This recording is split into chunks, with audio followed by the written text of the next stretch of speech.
Hello and welcome back to Plant Profiles. Today's plant is the tomato. Tomatoes are annual, so they will grow seasonally, then they will die completely. They don't have any tubers or rhizomes which hang around. Their goal is to produce fruit, which those seeds will then be next year's, essentially. They have been grown by humans for hundreds of years. You kind of think Italy when you think tomatoes, you know, all those pasta sauces and pizza bases, but actually they originate from Central Americas and Mexico specifically. So they were taken over to Europe and then became very, very popular. These varieties behind me are indeterminate. There are two main types. So there's determinate and indeterminate tomatoes. Determinate, they have a determined size. They will get to a bush, they will grow their fruit and then they'll die. Indeterminate will keep growing throughout the season until it gets cold next winter, then they'll die off. They are not good in cold temperatures. They're very frost sensitive, so you need to be careful when you're planting them out for the year that it's not going to be too cold.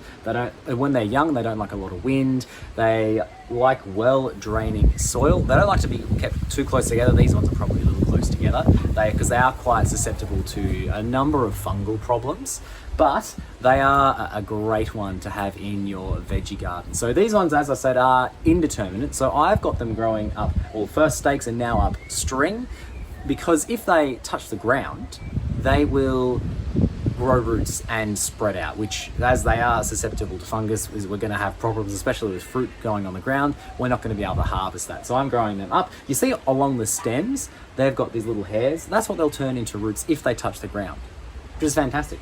So they are a great plant. They're a member of the nightshade family, so related to things like potatoes, interestingly enough, and they are one of my favourite vegetables to grow.